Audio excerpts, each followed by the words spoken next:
In this tutorial I'm gonna show you how to draw fire, snow and grass on Photoshop. I hope that you will find it helpful and that you will understand what I'm saying, since English is not my first language.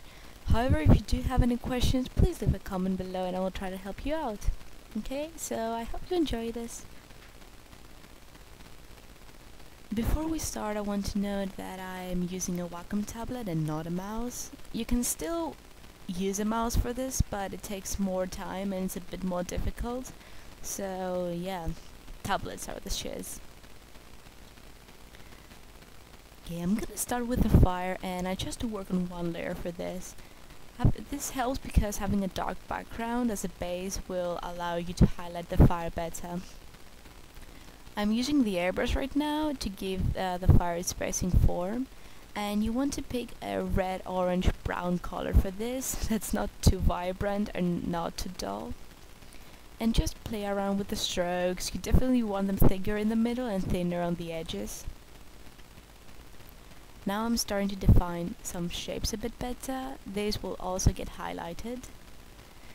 And you want to give it this smooth metallic look, and finally just smudge it a bit to give it the feeling of movement and blurriness.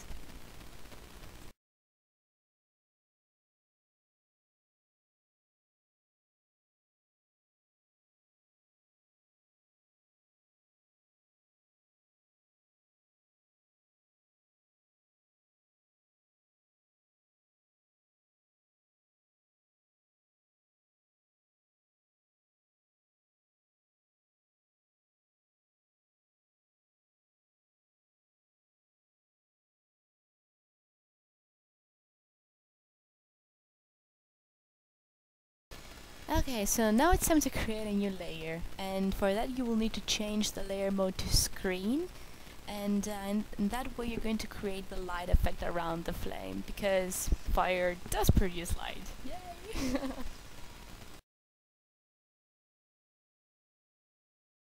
You can change the color into something lighter. For example, I changed it now from orange to more yellow if you want to be brighter.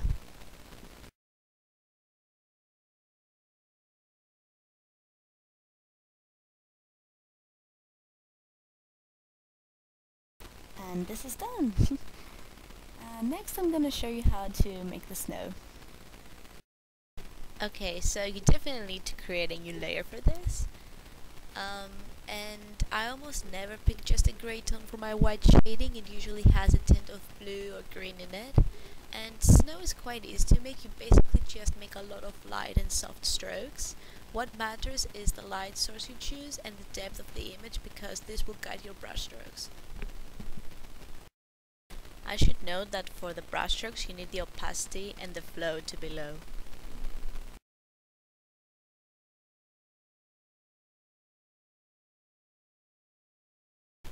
Again, a dark background helps the snow pop and it's easier to work on.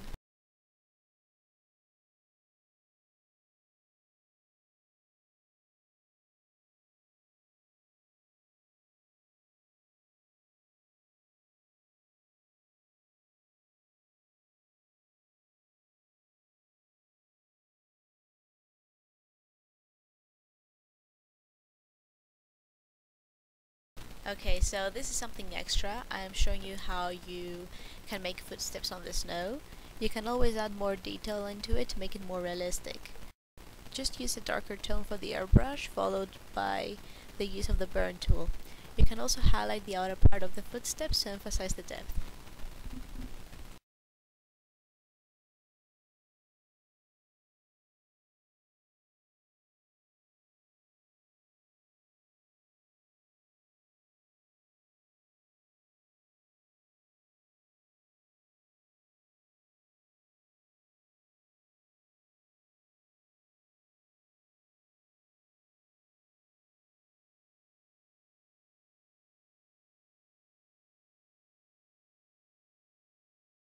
To create a snowing scene, you pretty much have to follow the same steps but with a smaller brush.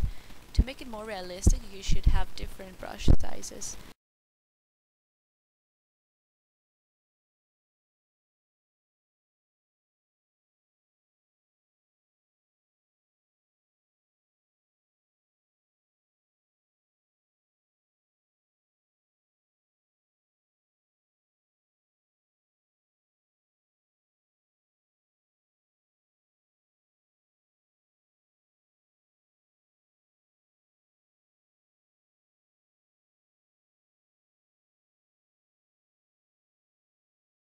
You can also create a separate layer and make some dots to use the motion blur effect to give it some movement.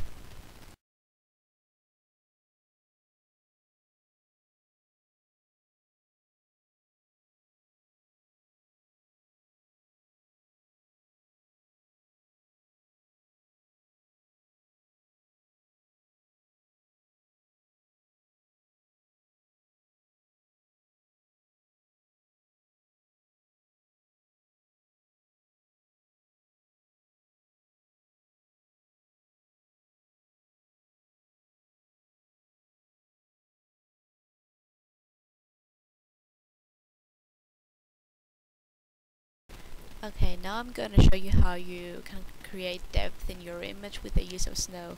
You can also add more figures or even trees to make it more interesting.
So this was the little example of how you can create snow.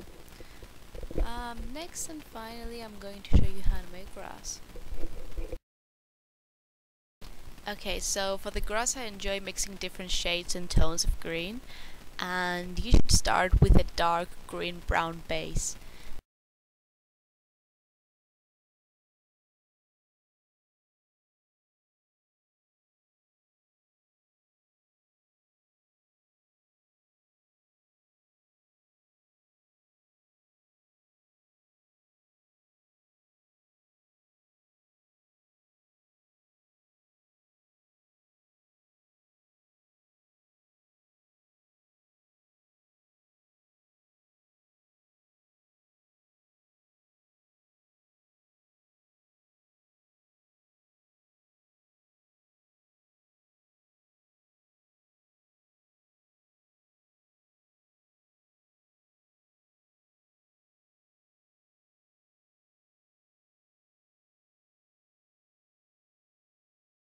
Then slowly start defining the shapes of the grass. You should begin with bigger strokes and slowly make them smaller and more specific. And guys, please make sure to not just make the grass straight and in one direction. You should make it wobbly and towards different directions. If you want them to be in just one direction, it will create a wind effect, which is, I mean, if you want that, then fine, use it. But if you make it messy and towards different directions, it will make it much more natural and realistic.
And again, I'm using the highlight and burn tool to define the shapes better.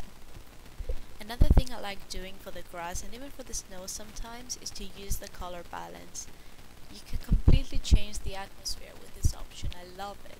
If you make it more red, it becomes warmer, while if you make it more blue, it becomes cooler. And there are a lot more options you can do with this tool. I love it.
So this is the final picture altogether. I will now show you 2 examples of how I use these techniques on my drawings.